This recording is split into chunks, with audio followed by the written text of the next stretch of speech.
कहा जा सकता है कि अनपढ़ कबीर विश्वविद्यालय के विद्वानों को पढ़ा रहे हैं। कबीर अनपढ़ थे नहीं थे वो अलग बात है, ये तो विद्वानों का कथन है, हकीकत कुछ और बात है। तो कबीर अद्भुत में अद्भुत हैं, उनका कोई भी पक्ष ले ले, पूरी ऊंचाई तक वे पहुंचाते हैं।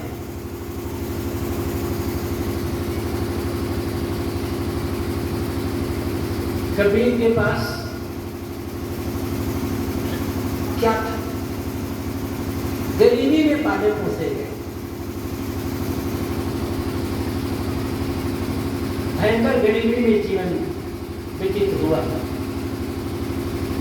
पढ़ने लिखने का क्या कितना साधन मिला, क्या सुविधा मिली, कुछ कहा नहीं जा सकता। समाज का कुछ जो कुछ वर्ग का समाज है, जो अपने को कुलीन समाज कहता है, वहां से कबीर को कोई सहयोग नहीं मिला। कबीर के पास कोई परंपरा का बल नहीं, कबीर के पास शास्त्रों का बल नहीं, कबीर के पास दो बल थे और उन्हीं दो बलों के आधार पर कबीर सब पर छा गए। वो दो बल कौन है?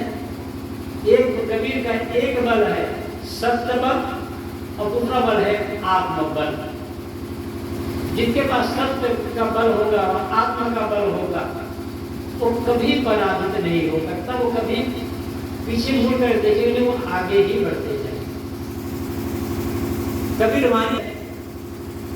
वाणी में जो अट्रैक्शन है, आकर्षण है, उसके पीछे यही है कि कबीर वाणी के पीछे सत्य का बल है और आत्मा का बल है। और साथ साथ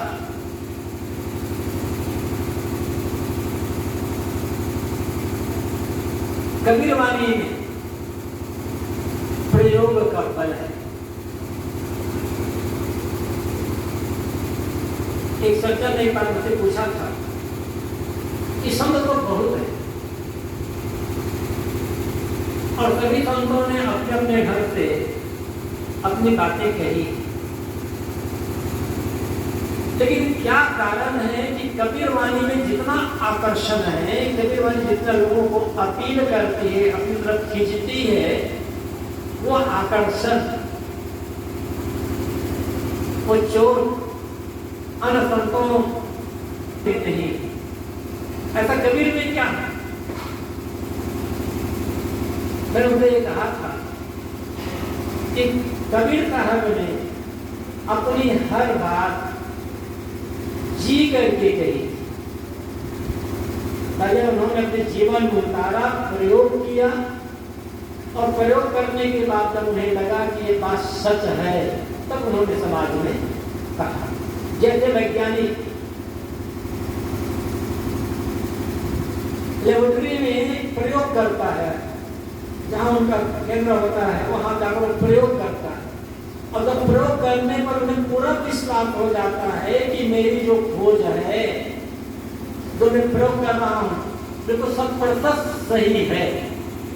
जब तक मुझे जरा भी संदेह रहता है तब तक बाहर उसे प्रकट नहीं करता, पूरा विश्वास हो जाता है उन्हें, तभी वो अपनी खोज को बात प्रकट करता है। ऐसे ही कबीर साहब ने जी करके देख लिया, पहले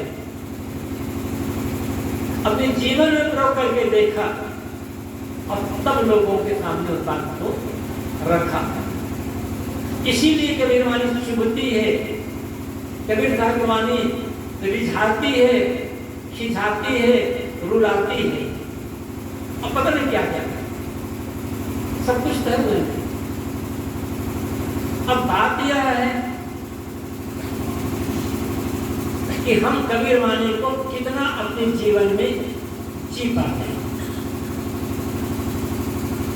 कबीर वाणी को हमने केवल गाने का और कहने का ही माध्यम बना लिया है। गाने और कहने में हम मान लेते हैं कि हम कबीर को जी रहे हैं, हम कबीर के भक्त हैं, ऐसा कुछ नहीं। कबीर वाणी को गाना अलग बात है, कबीर वाणी को समझना और समझ करके लोगों को समझाना, व्याख्यान कर देना अलग बात है।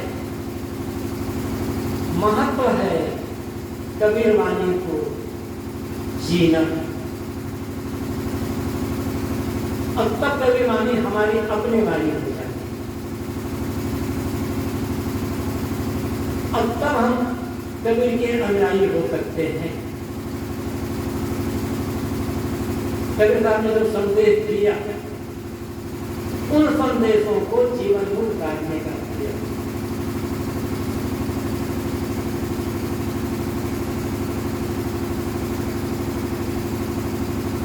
कबीर साहब से किसी ने पूछा, साहब हम देखते हैं कि आपके पीछे सैकड़ों हजारों लोगों की भीड़ चलती है, जहां आप रहते हैं लोगों का मजमा इकट्ठा हो जाता है, आपको सुनने के लिए बहुत लोग आज इकट्ठे हो जाते हैं, लोग आपके भजन गाते हैं, आपके साखियों को गाते हैं। क्या ये सब आपके अनुयायी हैं, आपके भगत हैं?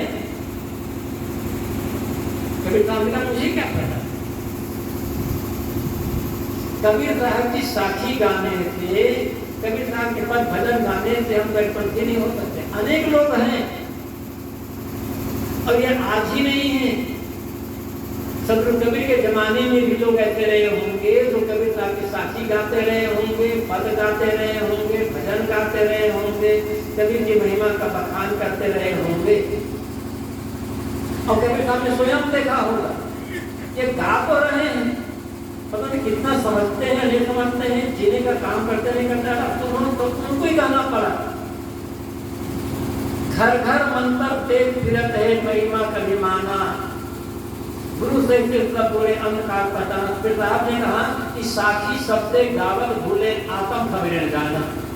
लोग साखी शब्द को गाते हुए भूल रहे हैं, अपने आत्मा का खबर नहीं है, आत्मा की पहचान ही नहीं। तो साखी शब्द कबीर के साखी शब्द तो गा रहे हैं, अपने स्वयं की पहचान नहीं है, तो कैसे हम कर सकते हैं कि हम कबीर के अनुयायी हैं, हम कबीर के भगत हैं? तो साहब ने पूछा गया, साहब आपकी इतनी भीड़ होती है, इतने लोग इकट्ठे होते हैं, क्या आपके प्रेमी आपके भक्त हैं? साहब का मुझे क्या पता, ये क्यों मेरे पीछे आते हैं, मेरे भक्त ये रुझान। कंठी पहने का कोई लेने से, सफेद कपड़ा पहन लेने से, माथा में चंदन लगा लेने से क्या कोई कबीर कंठी हो सकता है, कबीर का भक्त हो सकता है? ये वेश है। तो रोहन बोलता, आखिर आप बताइए कि आपका भक्त कौन है? आप अपना भक्त, अपना अनुयायी किसे मानते हैं? उसके लिए शर्त क्या है, पहचान क्या है? तो साहब ने कहा, कहीं कबीर सोई जन मेरा तो घर की राज निवेदे। वह मेरा अनुयायी है, वह मेरा भक्त है जो अपने घर के झगड़े को मिटा देता है। वो घर ये बाहर का घर नहीं, ये भीतर हृदय का घर है। तो यहाँ झगड़ा मचा हुआ है। घर ही में बाबुल बाहर राज कुछ लागे चापल नार। एक बड़ी जाके 5 हाथ, 5 के 25 साल 25 बताने और बताने के ये हृदय घर में झगड़ा मचा हुआ है। संतों घर में झगड़ा भारी, रात उठा के 5 छोटा एक नारी, आंख नाक कान जीभ त्वचा ये 5 लड़के और एक आशा कृष्णा पापा रूपी नारी, ये सब झगड़ा मचाए हुए हैं। इस अंदर के जो झगड़े को, स्वार्थ के झगड़े को, अहंकार के झगड़े को, ममता के झगड़े को, मोड़ तोड़ के झगड़े को, राग द्वेष के झगड़े को, इनको जो मिटा देता है, जिनके भीतर में कोई द्वंद्व नहीं रह गया, जिनके भीतर में कोई कला नहीं रह गया, जिनके भीतर में भी स्वार्थ कामना अहंकार में रह गया, कहते वो मेरा अनुयायी है, वो मेरा भगत है। क्या ऐसा भक्त बनने का हम सब तैयार है? कितना सोचें, हम वर्षों से कबीर साहब की वाणी को गा रहे हैं, रट रहे हैं, रोज पाठ कर रहे हैं और कबीर वाणी पर प्रवचन कर रहे हैं, और प्रवचन में लगता है कि हम कबीर वाणी पर समझने वाले हैं और हम कबीर साहब को बहुत जानते हैं, छाती पर हाथ रख करके सोचना होगा कि मेरे भीतर का झगड़ा मीठा है या नहीं।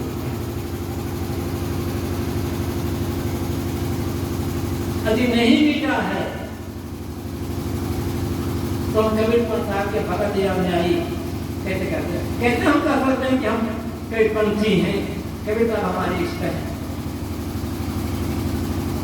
कबीर वाणी को गा भी रहे हैं और लड़ भी रहे हैं, झगड़ा भी कर रहे हैं, अंदर में दुर्गति मची हुई है।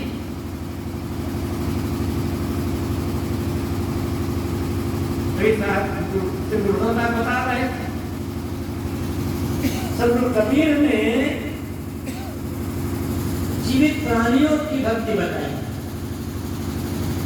हम जो बैठे हुए हैं ये प्रत्यक्ष देवी देवता है, प्रत्यक्ष भगवान भगवती है, इनकी सा सुंदर व्यवहार, इनकी सेवा, इनके लिए प्रेम, इनके लिए आदर सम्मान, इनकी उपासना, यह भक्ति है। ये प्राणी इससे बड़ी मूर्ति और कहां गई? लेकिन इस मूर्ति पर हमें विश्वास नहीं होता है। जो मूर्ति बोलती है, चाहती है, खाती है, पीती है, रास्ता बताती है, प्रणाम करो तो आशीर्वाद भी देती है, पूछो तो कोई प्रश्न पूछो तो उत्तर भी देती है, इस मूर्ति पर विश्वास नहीं है। हमको उस मूर्ति पर विश्वास है जो न खाती है, न पीती है, न बोलती है, न चाहती है, प्रणाम पर आशीर्वाद भी नहीं देती है। अब कुछ कोई प्रश्न पूछो तो उत्तर भी नहीं देती, उस पर विश्वास है। क्योंकि हम कबीर साहब के बहुत बड़े भगत है ना, कबीर साहब को गाएंगे, कबीर साहब का नहीं मानेंगे। तो कबीर साहब ने यहां तक कहा, कबीरन भक्ति बिगाड़िया कंकर पत्थर धोए, अंतर में वितरागी के अमृत जारी। लोगों ने कंकर पत्थर को धो करके भक्ति को बिगाड़ डाला, अंदर में विष रख लिया, अहंकार, कामना, स्वार्थ का, मोड़ तोड़ का, राग द्वेष का, और अमृत दया, क्षमा, प्रेम, सेवा, समता का भाव को खो दिया। कबीर साहब कहते हैं कि कंकर पत्थर धो करके लोगों ने भक्ति को बिगाड़ डाला, और आज हम कबीर मूर्ति बनाकर पूजा करने लग गए। जिस मूर्ति पूजा करना कबीर साहब ने किया, आज वही कबीरपंथी का नाम लोग कबीर की मूर्ति बनाकर आरती कर रहे हैं, वंदना कर रहे हैं, भोग लगा रहे हैं, सब कुछ हो रहा है। और फिर हम कबीर साहब के बहुत बड़े भगत हैं।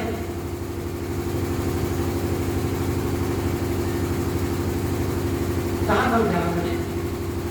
साहब कहते हैं, कहीं कबीर सोई जन मेरा घर की रानी ने मेरे अंदर हृदय का घर है। यहाँ तो झगड़ा मचा हुआ है, कला कल्पना, अनेक प्रकार के विकार, इनको जो मिटा देता है वो मेरा अनुयायी है। और इसमें कठिनाई, लेकिन इस कठिनाई के पीछे जीवन का विकास, इस कठिनाई के पीछे वो फल मिलेगा जो फल दुनिया में कहीं नहीं मिलेगा। फिर कभी साहब ने आया था, लोगों ने कहा ये तो बहुत कठिन बात बता दी आपने, फिर घर झगड़ा को मिटाने के लिए कोई और उपाय बताए, और आपको भगत कौन हो सकता है? तो साहब कहते हैं, नीर शीर का करे निवेरा, कहीं कबीर सोई जन मेरा। जो नीर और शीर का निवेरा करता है, जैसे हंस पानी और दूध एक में मिले हो तो दूध ले लेता है, पानी छोड़ देता है, ऐसे ही जो अपार को छोड़कर सार को ग्रहण करता है, हर जगह से हर जगह वह मेरा भगत, वह मेरा नारी। लेकिन नीरव क्षीर है क्या? सही और गलत की पहचान, कर्तव्य और अकर्तव्य की पहचान, मोक्ष और बंध की पहचान, साथ साथ आत्म और अनात्म की पहचान, चेतन और जड़ की पहचान। आत्मा और अनात्म की पहचान करके सब तरफ से अनात्म के मोह का त्याग कर देना, अनात्म के मोह को छोड़ देना और अनात्म के मोह को छोड़कर अपने आत्मा में अनुराग कर लेना, अपने मन को अनात्म से हटाकर आत्मा में जोड़ लेना। ताकि ऐसा जो कर लेता है वो मेरा अनुयायी है।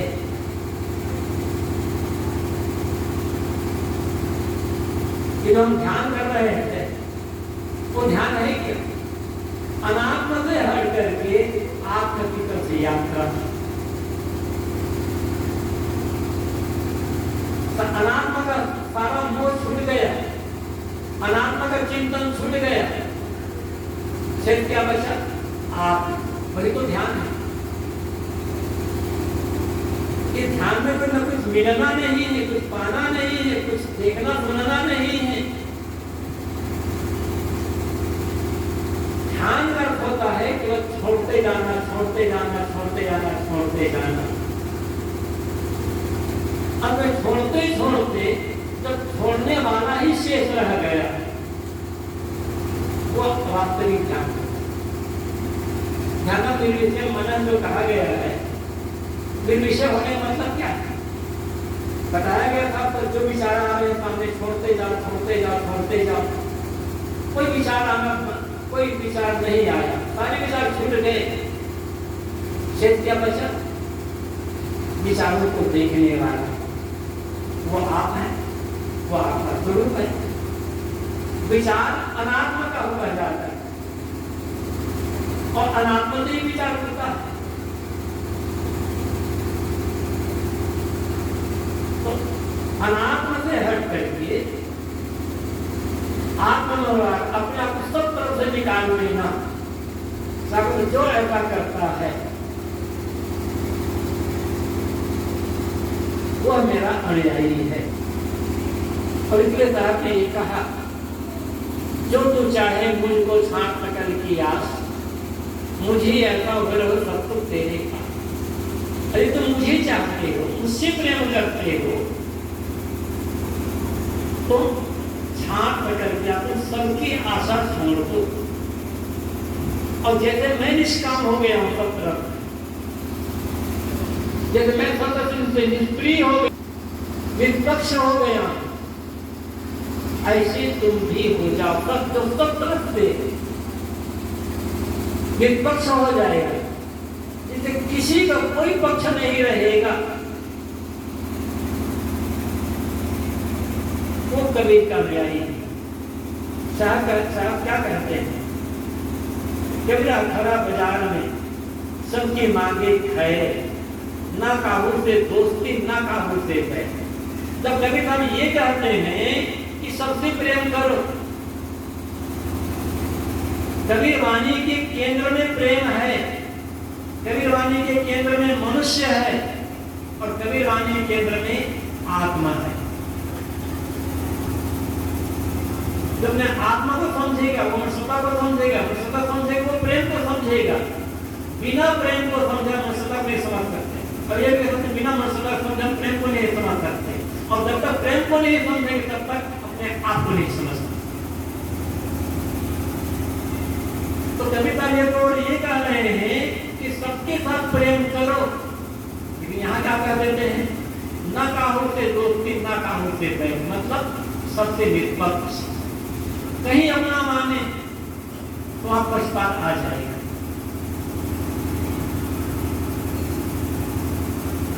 और जब पक्षपात आ जाएगा तब हम सही निर्णय नहीं कर सकते। हम जानते हैं और सभी जानते हैं, कबीर साहब न हिंदू बनकर जिए, तो मुसलमान बनकर कीजिए। तो कभी सिर्फ मनुष्य बनकर कीजिए, और फिर मनुष्य बनकर कीजिए। इसलिए हिंदुओं के जो अगुआ हैं, पंडित पुरोहित ब्राह्मण आदि, उनको भी कस करके फटकारा, मनुष्य बन कर कीजिए, मनुष्य हो कर कीजिए। इसलिए मुसलमानों के जगह होते मुल्ला मोहम्मदी काजी, उनको भी कस करके फटकारा। यदि वो हिंदू बनकर जीते, मुसलमान बनकर के जीते या कुछ और बनकर के जीते, तो उनकी वाणी में इतनी सत्यता न होती।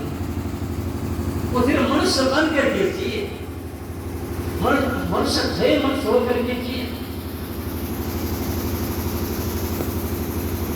हिंदू कहूं तो मैं नहीं, मुसलमान भी ना, 5 वर्ष का पुत्र कैदी के लिए ना मैं हिंदू ना मैं मुसलमान साथ कर रहे, कुछ नहीं। तो जो सब तरह से निष्पक्ष, सब तरह से न्यूट्रल हो जाना, निष्पक्ष हो जाना, तब हम कभी को समझ सकते हैं, तब कभी को जी सकते हैं, और तब हम कभी के अन्यायी अपने को मान सकते हैं। जब सब हमारे हैं, किसको पराया कहा जाए? सभी तो हमारे हैं।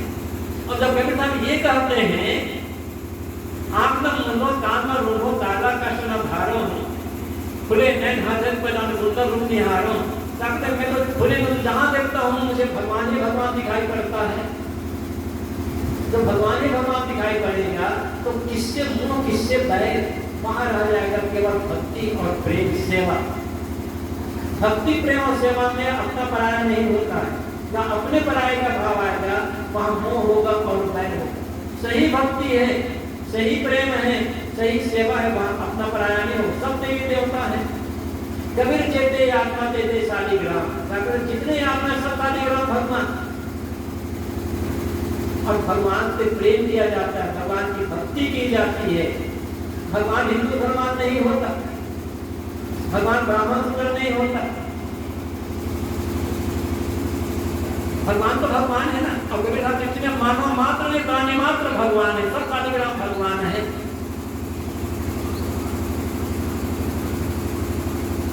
तो कहा करते हैं जब सत्र भगवान ही है तब प्रेम होगा, तब वो ढाई जाकर प्रेम, तब जीवन गुजरेगा। अच्छा, वो हिंदुओं का भगवान और मुसलमान का भगवान, तब भी ढाई जाकर प्रेम गायब हो जाएगा। इतनी निष्पक्षता कबीर वाणी में पूरी तरह निष्पक्षता है। तो निष्पक्षता को समझना, अपनी मनुष्यता को समझना, मनुष्यता समझ करके सबके प्रति आत्मीय भाव रखना, देवत्व भाव रखना, प्रेम और प्रेम सेवा का व्यवहार करना, और प्रेम सेवा का व्यवहार करते हुए सबके मोह का त्याग करके अपने आत्म में अनुराग कर देना, मन को आत्मनिश्चित कर देना, ये कबीर का भक्त होना है। और यही कबीर जयंती मनाने का सार्थकता है।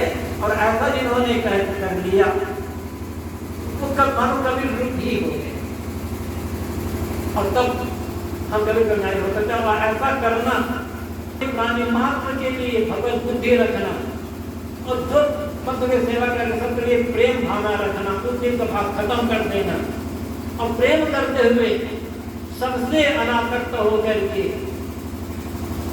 अपने आत्मभाव में सिद्ध हो जाना, ये कबीर साहब को हमारी ओर से सच्ची श्रद्धांजलि होगी। ऐसा किया तो कबीर साहब हमने किया, और कबीर साहब पूरे हुए और अपने श्रद्धांजलि उनके प्रति अर्पित किए। आप सबके प्रति बहुत बहुत आभार। अपनी वाणी को ये भरती रहा।